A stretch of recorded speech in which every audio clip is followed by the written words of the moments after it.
On this episode of Newsmakers on East of the River Progressive TV, we'll talk to State Senator Saud Anwar about the issues facing Connecticut, you and your family. Thanks for joining us. Hello and welcome to the inaugural public affairs show, Newsmakers, of our brand new YouTube channel, East of the River Progressive TV. I'm Elizabeth McGuire and we thank you for watching. We'll be discussing issues that face Connecticut that impact you and your families, because if it happens east of the river, well, it affects our entire state.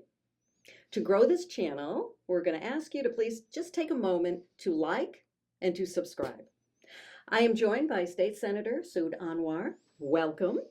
Thank you so much for having me, Oh, Elizabeth. absolutely. I'm super excited to be in the first one. Yes, our inaugural edition. Yeah. So you represent the 3rd Senate District, which is East Hartford, East Windsor, Ellington, and South Windsor. Now, it's a district that is diverse, both in population and geography, but it's really not unlike many of the districts in the state, with issues that just affect everyone.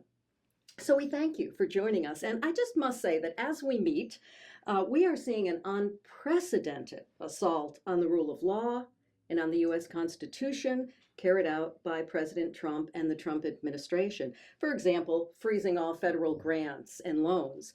States and the federal government have to work together, right? Because there are a lot of important state programs that are funded through federal dollars. And I know you have proposed some legislation that will be proactive, hopefully will protect us, and hopefully we can talk about that. But first, I want to focus on 3 areas that really affect everyone, I think, or just about everyone in the state. The cost of prescription drugs, housing affordability, whether you're a renter or you want to buy something, and energy costs. You are a physician. You are a chair of the legislature's Public Health Committee. And I know there are so many issues really affecting our health, prescription drug costs, the cost of health care, rising cost of long-term health care insurance, hospital care, mental health. And I know that you have intimate knowledge of all of these topics. But regarding prescription drugs, there's something called pharmacy benefit managers, Yes. PBMs. Yes. They've been around for quite a while, but they've been in the news lately. They're kind of the middleman, right, between the insurance companies and the drug manufacturers, and they help set drug prices. But there's been some recent publicity about the fact that they may not be doing helping consumers to bring down prices. So can you explain a little bit about PBMs and if you think that they need reform? Absolutely. So one of the bill I have proposed is about the PBM reform. Americans pay the highest cost of medications in the entire world and in the history of the world. And the same medicines right across the border in Canada would be a fraction of the cost. And across entire Europe, you name the place in the world, the cost is much, much less.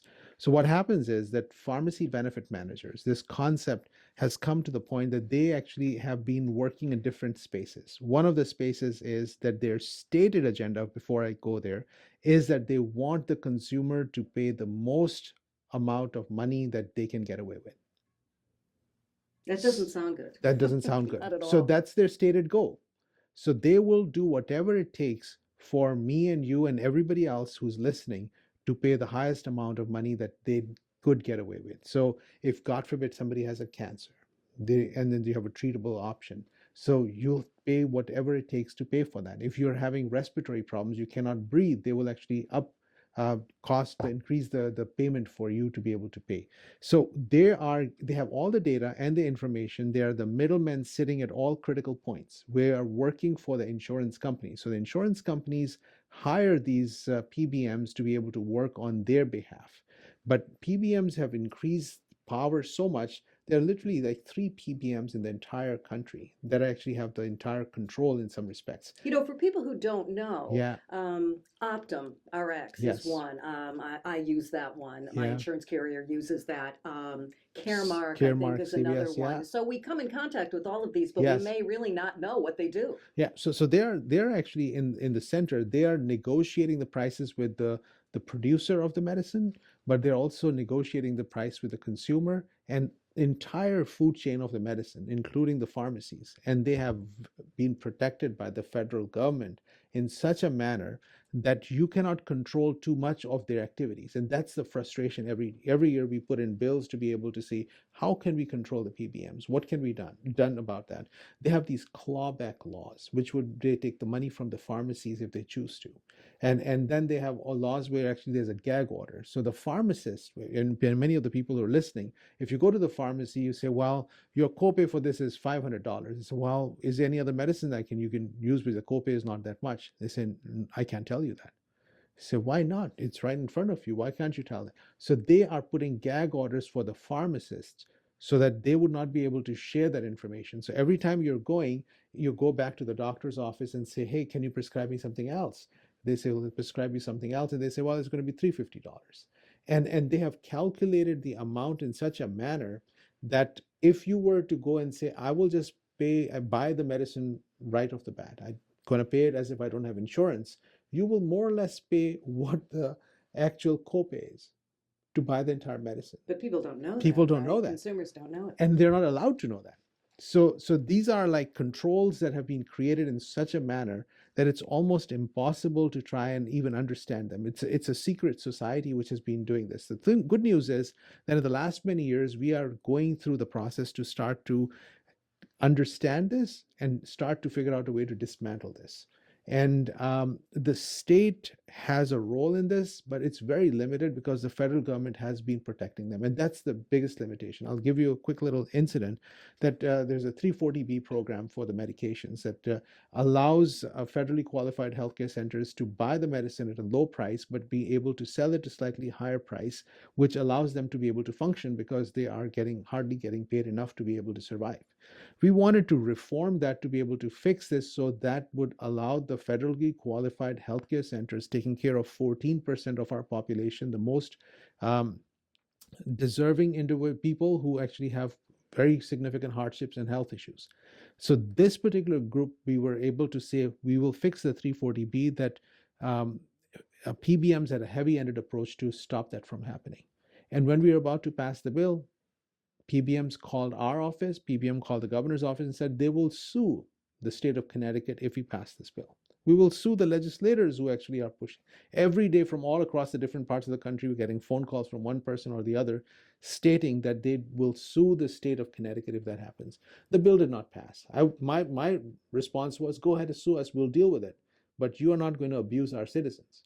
How did they get so powerful? So they're right, they can sue us because there are federal laws protecting them. And then it's frustrating because you see that why do we have these laws which are so much focused on giving power to somebody who's not nice and fair to the citizens? At the end of the day, we need our medicines that are life-saving and critical. And so this battle has been going on, and we have been putting these bills every year to look at this. So there's there's a lot of other aspects of healthcare, the medication costs. Now you cannot turn on the television and go to any place or on YouTube or any other area where you will see an ad which is going to be selling a medicine, a prescription medicine. So we are also one of the very few countries that actually sells the prescriptions to the consumer directly. I want to know what is the cost of that. So the $500 that you're paying as a copay and then $10,000 the cost of the medicine. Well, if you put it all together, how much of that medicine is paying for this direct to consumer marketing? Because we need to know that. And if that's what it's going to, it's not right. If the consumer is getting the medicine by the physicians or the PAs or the APRNs, they're getting the marketing or they're taking them out for lunches or dinners or other things, then how much does that cost? Because we really don't want to pay the cost for all of this marketing. Some of this is shady and some of it is not right.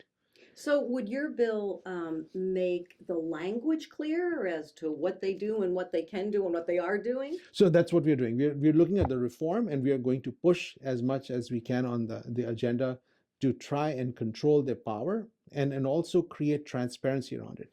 The opaque system is their power. What they have done is you do not have access to it and you would not get the access to it.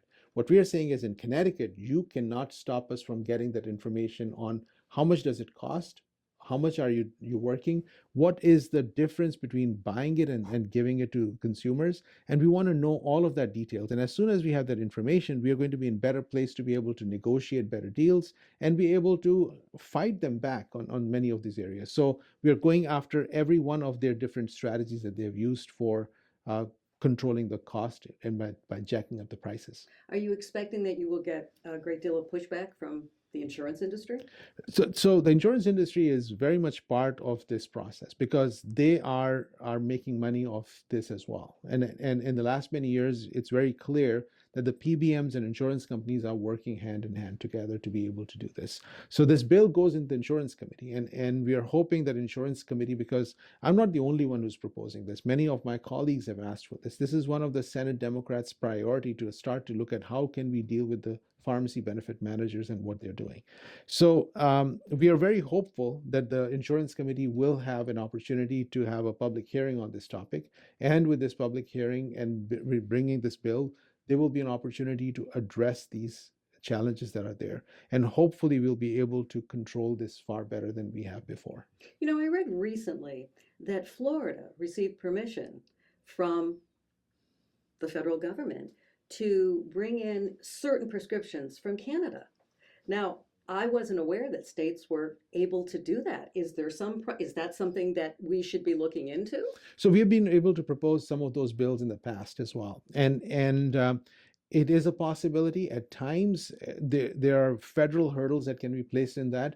But to give you a perspective on how messed up this whole system is, that the medicines that we have developed in the United States, that we have produced in the United States, that we are exporting to Canada, can be brought back from Canada at a fraction of the cost that we are paying in the United States. Wow. So if you look at that part and say, how did we get here? How messed up is our system to get us to the point that we make the medicines, but we are paying the most for it? And they say, oh, it's because we are using it for research and development. Well, no, that's far more than it. The middle person and the people in the middle, they have been making so much money and they're addicted to it, and they are so powerful that they have the lobbyists who can actually control all of these aspects. And that's part of the issue. So to answer your questions, we have approached that. We are going to continue to look at it. The federal government is part of that solution, and that solution sometimes does not work well for Connecticut. There is a prescription drug committee or commission that has been working that I would think that would would help right. Your so bill. The PDAP is something that has been looked at, and so we are going to explore the opportunities that this advisory group would have a role in identifying ways to help out. We did have a very important thing that happened in the federal government. Medicare was able to negotiate the drug prices. And that was going to be a life changer for individuals, whether they were using insulin or whether they were using the most commonly used medications that are necessary for cholesterol or blood clots or many of those things. That's been reversed. It happened under the Biden administration. And Trump has reversed that. And so that negotiating opportunity that the federal government had, which was important because we were going to have 10 medicines every year, the most commonly used ones, to be able to negotiate, because it's American public needed it. The Medicare population needed it. The ones who actually have the most health issues needed this. And this was one of the most important things that Biden administration was able to do. Removed now, and we are back to square one. And it's like it's a mechanism to make the rich even more rich.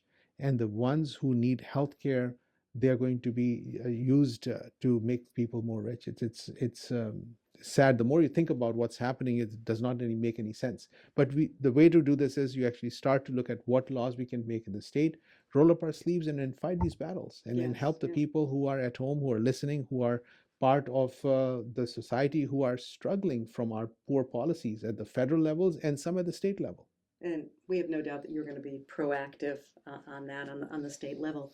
You know, there's another area that people spend an awful lot of money on, and there's been a heightened sense of awareness, and that is energy costs. Yes. Many people saw sky-high increases in their bills over the summer.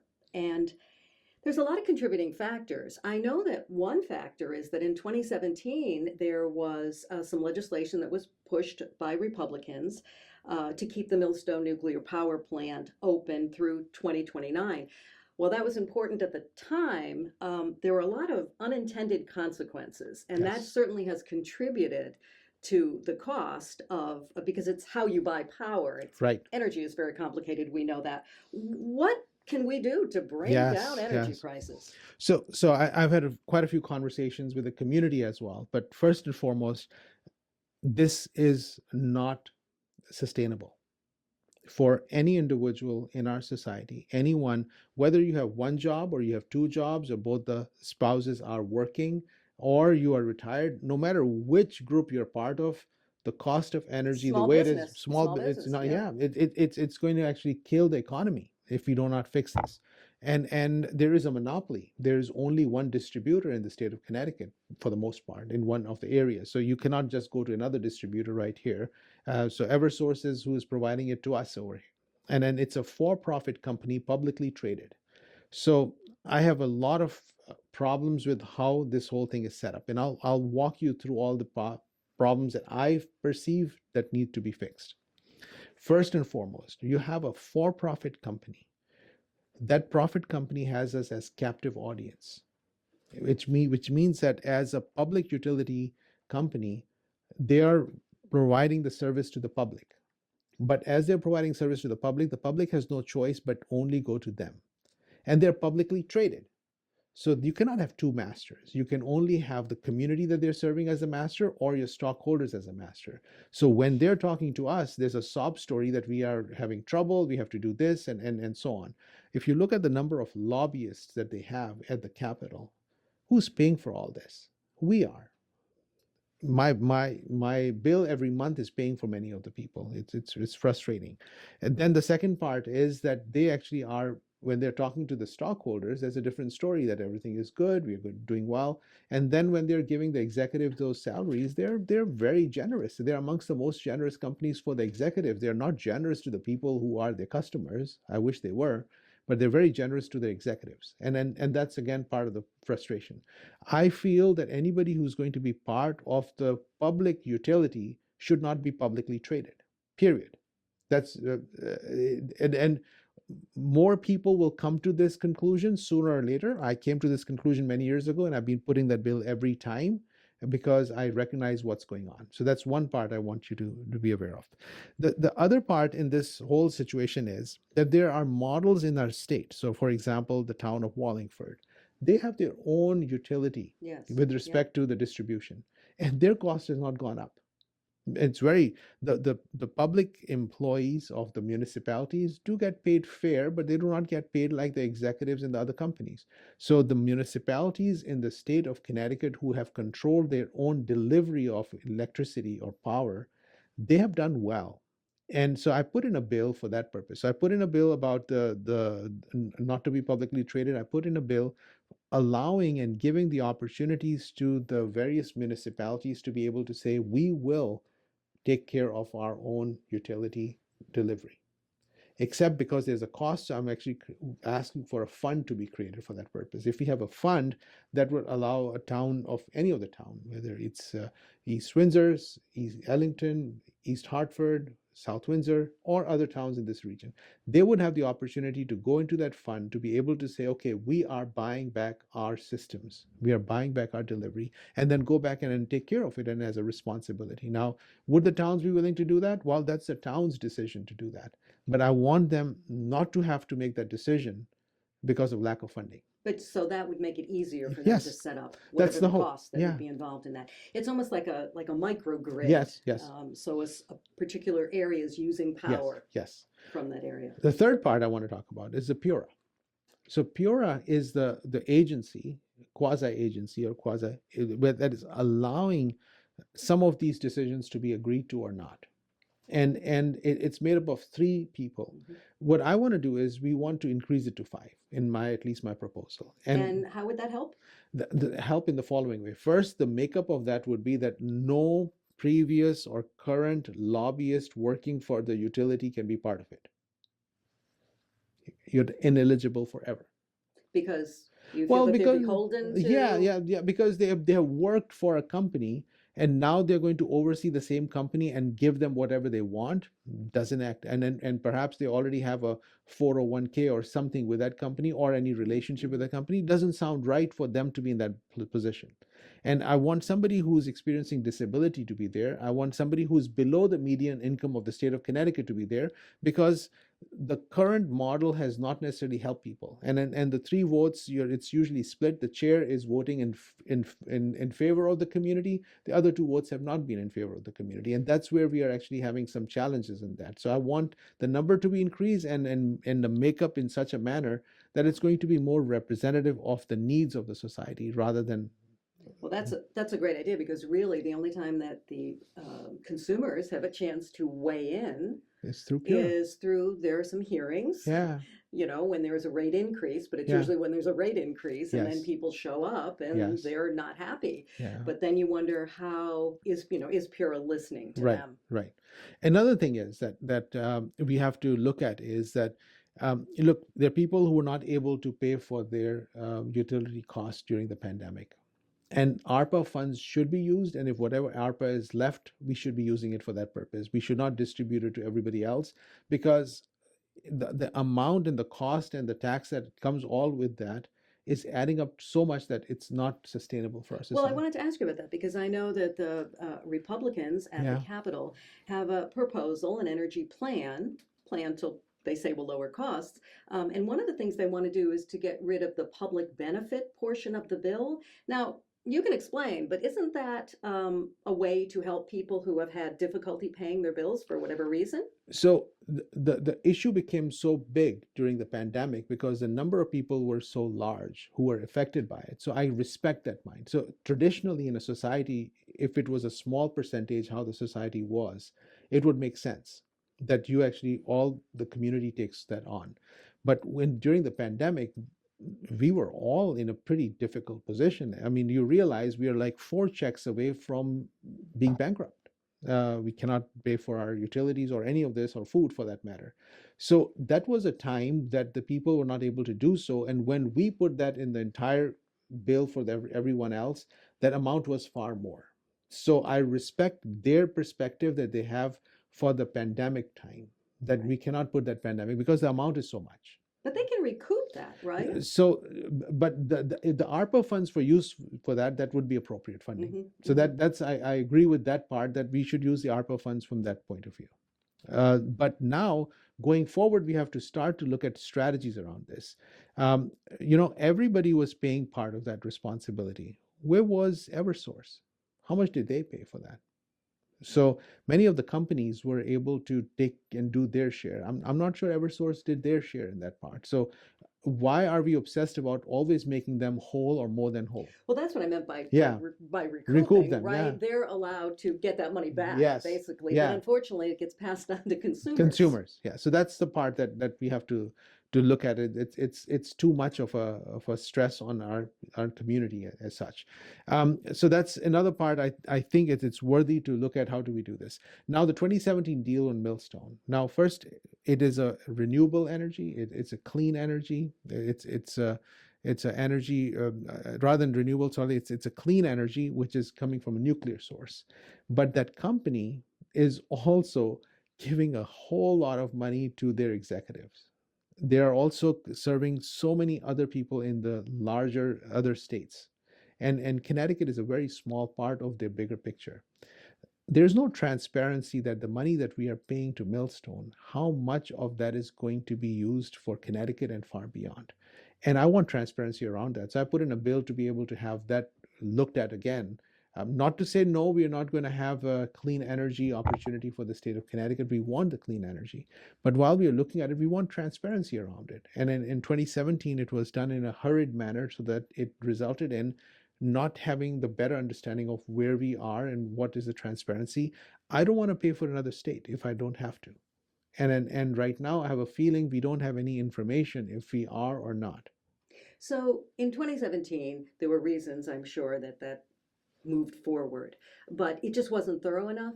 Or again, maybe unintended consequences. We just didn't know at the time. So yeah, I wasn't there, but I can tell you in my conversation with a number of people, the vote did not go in the favor, and they kept coming back. And there was a strong effort at that time, because if we did not support that at that point, about over 2,000 jobs would have been lost. And then, in order to save the 2,000 jobs, all the legislators from that region rallied together and educated everybody and said, hey, this is going to be a disaster for our community. So you say yes. There was a lot of movement at that point. I was thankfully not in the legislation at that time. I was here in the town of South Windsor as more of a mayor role. But as we are looking at that, what would the right thing to be done at that time?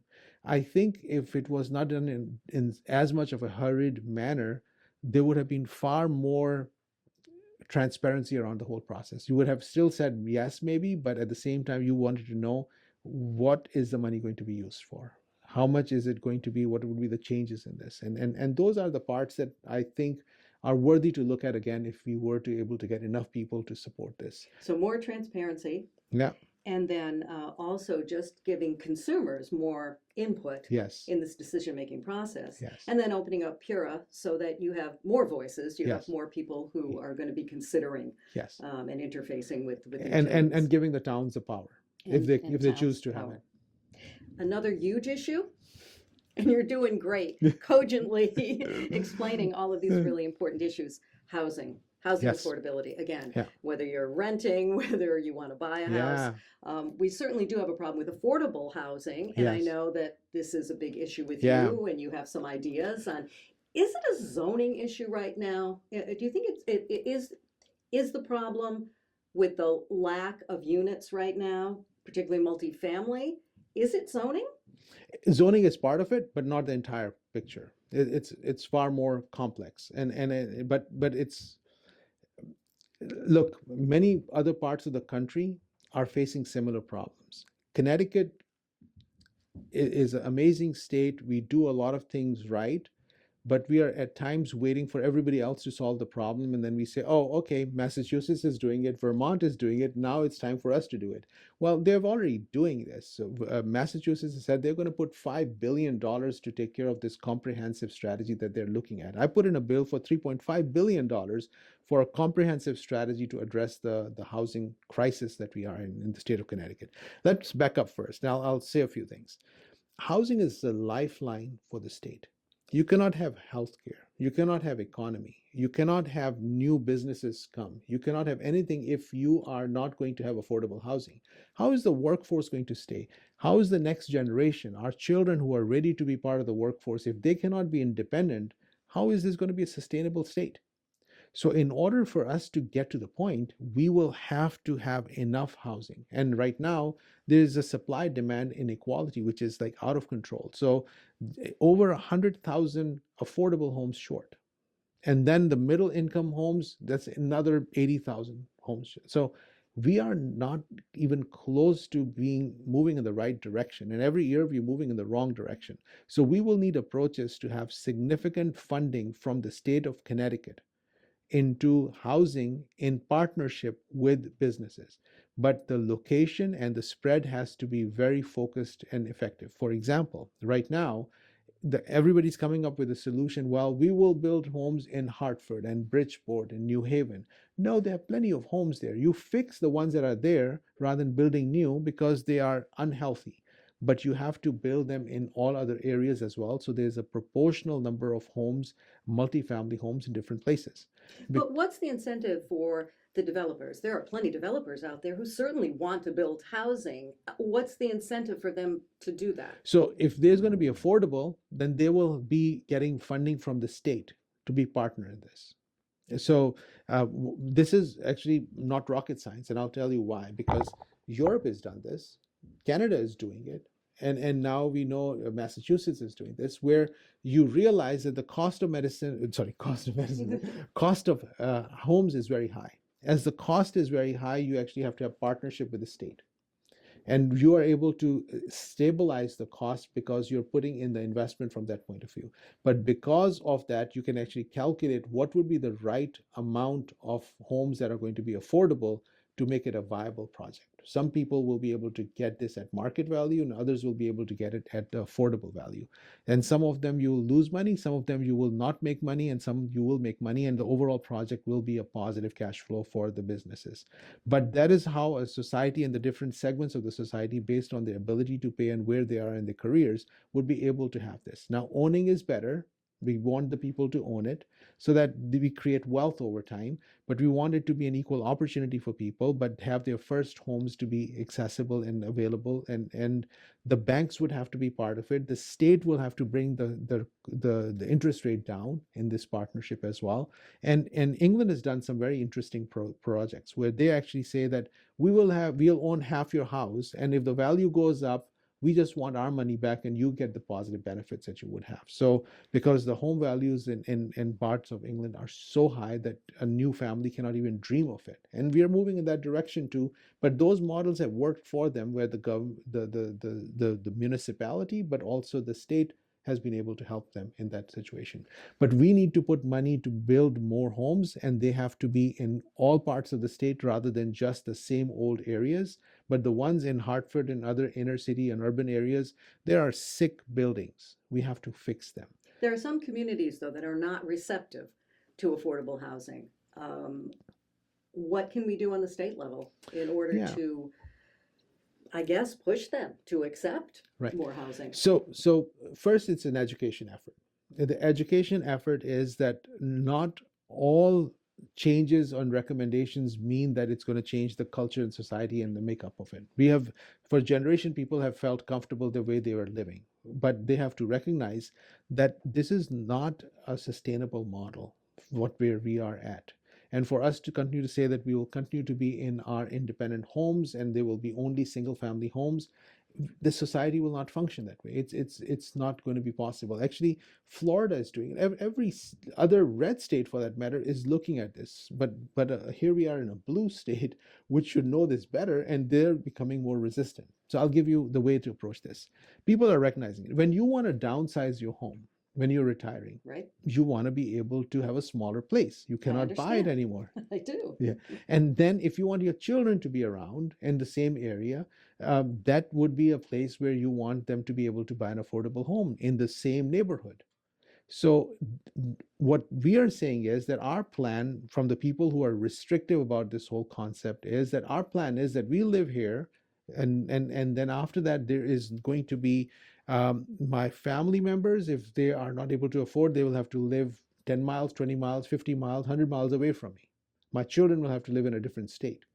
And that's not healthy for families to be living so far away because of poor policy decisions. So we will have to have the zoning laws to become more flexible, but also recognizing the sustainability of that society. And that's where we'll have to start to invest and start to educate and help them understand this. There was this whole effort to make sure that anybody who runs for planning and zoning, who get elected to planning and zoning, they have to go through an educational process and understand not only how they can do the best job for the town that they're living in, but for the neighboring towns and the entire state, and look at the bigger picture as well. And that's going to be necessary, because that's where the towns will get sued less frequently. And the challenges of having a broader picture of what needs to be done would be better understood. So those were things that we have looked at. Another part, rent value. People, they're investors who have homes, and they are jacking up the prices on the rent very frequently. Our seniors, there are so many phone calls we get from our seniors from all the neighboring communities and our towns as well, about every time it's a $50 a year, $70 a year. And that's a big deal for people who are on fixed income. So there's the Fair Rent Commission was a bill that I had sponsored before, and that was very focused for communities which have 25,000 or so people in the community. This time I've put in, because it has worked for some communities. What it does is that allows the owners, renters, zoning community members, and the municipal leaders to sit in a room and look at the percentages. There's a cost of inflation that's there, but there's a cost of living that's, as it is going up, you have an opportunity to say, okay, it's fair to increase it that much. But if you jack it up too much, that the Fair Rent Commission has the power to say you can't do that. It's not right for people, and you'll be able to scale it back. So it's a local effective way of managing it. This time around, I have put in a bill to say that even communities with 10,000 people can use it. And the reason is that many of the towns, this problem is across the board. So why are people in smaller communities going to have to pay more? So we wanted to have the same model which has worked for larger communities to be able to do it. But the other beauty of this bill is it's decentralized. Nobody sitting in Hartford is telling you to do something. You have your own neighbors sitting down and saying, you know what, this is probably not right. And that gives you the power locally. But some municipalities have not chosen to do this. And that's not right, because these are issues that are very real. And we have given the solution to the local communities to be able to find the solutions locally. And that's another very important part of the bill that we look at. Now you're talking about educating Yeah. communities. So what are the repercussions of not having enough housing and not having affordable housing? How does that affect the economy? So the cost of living goes up. More and more people, the next generation, will be living at homes with the parents. Your multiple rooms in the homes will become multiple homes in the same home. And the workforce will not be attracted. The companies will not be part of the state because they would not be able to get the workforce that you need. Manufacturing will die. The people will not be able to retire. They will be poor, but rich in property, but poor in cash. And they will have to make difficult decisions in the end because of that poverty. Because of lack of diversity in the homes, the taxes will continue to go up in the municipal level. So it's a combination of things that are going to have an effect. It's unfortunately very clear. And unless we actually intervene and do these things, and what I am talking about is not like oh my God, what a brilliant idea. Everybody's done it. It's working for people. It's not like impossible, and it's not harming the society, it's enhancing the society. And by the way, because of the federal laws, people can, God forbid, sue our state and get this done, because they did that in Maryland, and they were able to get the entire state to behave appropriately because people in Maryland were not following the state federal laws in that situation. So Connecticut has not gotten into that position yet, but we need to just do it the right way, as people in Connecticut, many of them do. And I can see that there is gradual understanding and recognition of this reality across the state. So it is far better than what it was a few years ago. But more and more people are recognizing this is a reality that they cannot run away from. And then there's things like transit-oriented development, which is also very important, so that people can live in an area where they can also get to work. Yeah. That's important. And we haven't even touched on the homelessness and that problem, which I know that you care about very, very deeply. How to house people who are less fortunate. Yes. Do you have some ideas on that? Yes, there are ways to be able to address this. So as the cost of the homes goes up, the risk of homelessness increases. And the support system would need to have that in place. Now, that's another situation where people do better from their mental health, from their substance use, from their overall well-being, all the stresses that they have if they have a safe space. No matter how small or big that space is, they need that safe space. And the hardship that people are going through, it is in almost every single situation that I have ever seen and interacted with the people, it was the circumstances that were not in their control. There were people who were in an abusive relationship, and it's more women who become homeless. They find it safer to be out on the street or in the middle of nowhere than to be in the home with an individual. There are individuals with financial limitations that have had a divorce that resulted in one of the spouses being abusive again in that situation. And so you hear these stories and understand, and you look at these pathways. Person has had a personal crisis in their life, and they have a mental health challenge that they develop, and they need help at that particular time, and they will be back as a part of the taxpayers in the society. And that particular moment, they need a social worker, they need a safe space, and those spaces are there. The coordination of how to do that and how much we can provide is critical, that we should do it, but this does not come free. And the size of our state is such that it's very solvable, and it's organized enough that we can actually do it in a manner. We've been doing a good enough job historically, but when we stop putting money into this, that becomes a challenge.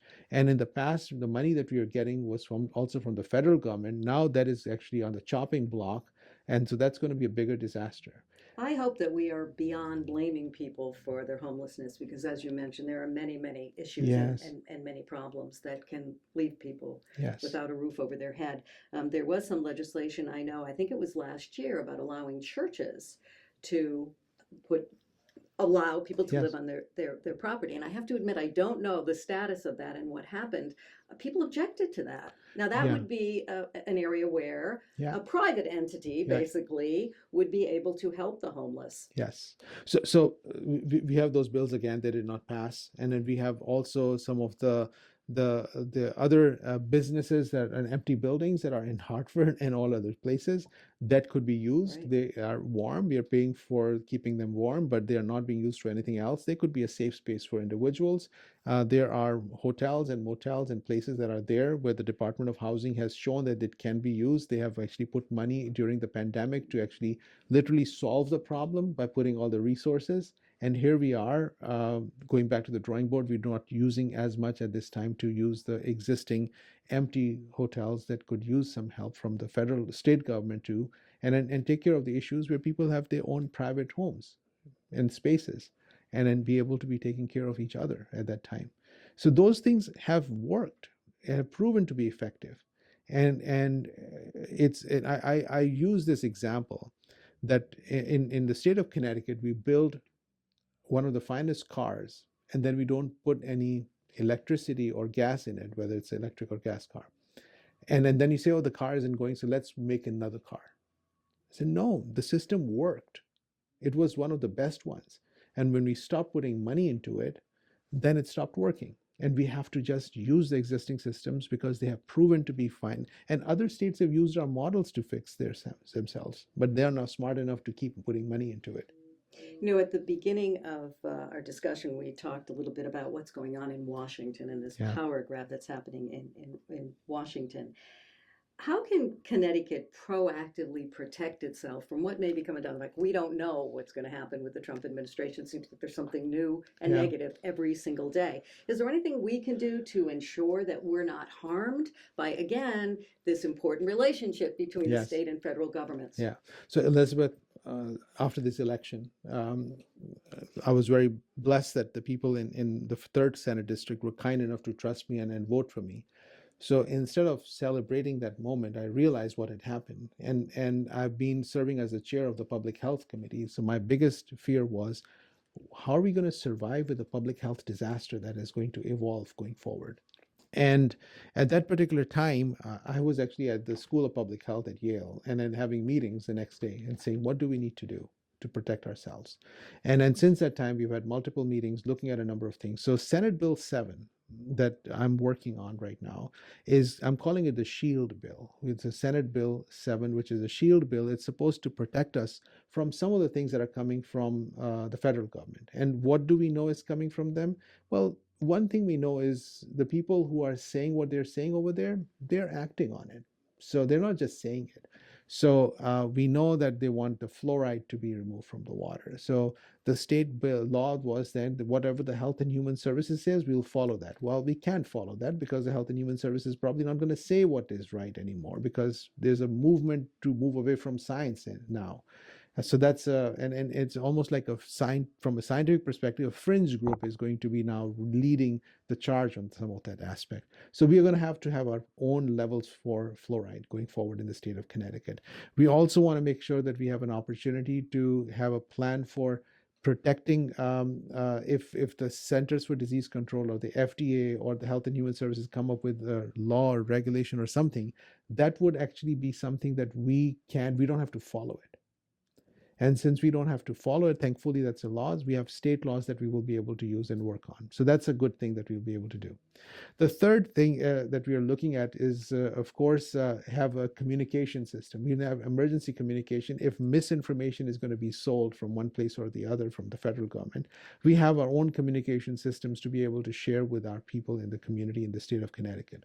Another part we can look at is that we will have emergency funding available. Emergency funding, if they're going to cut the emergency funding, how do we take care of our citizens? How do we take care of our community and people?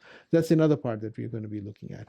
So that's something that's important for us as well. So that's EMTALA. That's a law which says that we will be able to take care of anybody who comes to the emergency room. Now, here's an important thing. If somebody's going to come to the emergency room, if the federal government says you can select X number of people that you can see and the others you don't have to see, you have to stand up and say, no, we're going to see whoever comes in the emergency room because they're coming for an emergency. And we're not going to ask them a list of questions. What do you believe in? How do you pray? What do you look like? And where did you come from? Where were your grandparents born? Are you pregnant? These are not the questions we want to ask. We want to say, what can we do to help you? And so we are making our own bill to be able to address that. And then that's what we are working on, is an EMTALA bill as well that will be in Senate Bill 7 that we're going to try to look at. This is really serious because lives are going to be online and at danger if we do not have a plan of action. And thankfully, we are taking this very seriously. I've not even touched the reproductive rights. That's another thing that we'll have to have the entire conversation. I'm coming from a meeting where we are looking at the ways we need to protect our women for their reproductive rights going forward. So Senate Bill 7 will have some parts of that as well, along with some other bills that in public health we'll be looking at too. So most people think that we are protected in this state when it comes to reproductive rights. But again, I guess it depends on whatever happens on the federal level, because the Trump administration seems to be coming up with new and novel ways to hurt people. Here's the reality. In 2016, if we were to go back retrospectively and see, everything that was happening was very dysfunctional. And it appeared like disorganized and so on. This time around, there's an entire plan that is being unleashed in a very organized fashion to do the things. Perhaps in the last 4 years, there was a plan that was made to do X, Y, Z, and going forward to achieve this goal, and this is how we're going to do this. I think that is being played in a very organized fashion. What we have to do is, in the states that we are in, like in our Connecticut, the state of Connecticut, we have to do exactly what we need to do, is to believe in science, believe in the people, protect everyone, protect the most vulnerable, live with our values, and not be scared. This is the time for leadership. This is the time for us to stand up and say, you know what, we will do whatever we have promised to do. We will deliver on those promises. We will take care of the individuals. We have been the beacon of science in the world. This is not the time to let go of that reality. And there are people who may believe otherwise. We'll respect them. We look at their perspective and respect them, meet them where they are, but we cannot put lives in danger of our citizens because there's somebody who has chosen to believe something that they may have done for whatever reason they have, and that's another issue that we'll have to deal with on the public health side from the federal government. But good news is local government, state government has power, and we are going to use whatever it takes to protect our citizens. Wonderful. Well, I think that we are running out of time, unfortunately. You have been watching East of the River Progressive TV, and of course, we've been talking to State Senator Saud Anwar. You do co-chair the Public Health Committee. You're on the Appropriations Committee and a number of other really important committees. You are also a physician. So you have an intimate knowledge of many of these healthcare issues that we haven't been able to touch on, but are nonetheless extremely, extremely important. So this has been Newsmakers. This is our brand new YouTube channel called East of the River Progressive TV. And to grow this channel, we're going to ask you again to just take a moment to link and to subscribe and to please join us again. And thank you so much for joining us for, again, this inaugural edition. Thank you so much. Appreciate it. Will you have me again? Absolutely. Okay. You have so much to say, of course. Thank you. Thank you. Thanks for joining us for this episode of Newsmakers on East of the River Progressive TV. Please like and subscribe for more great conversations.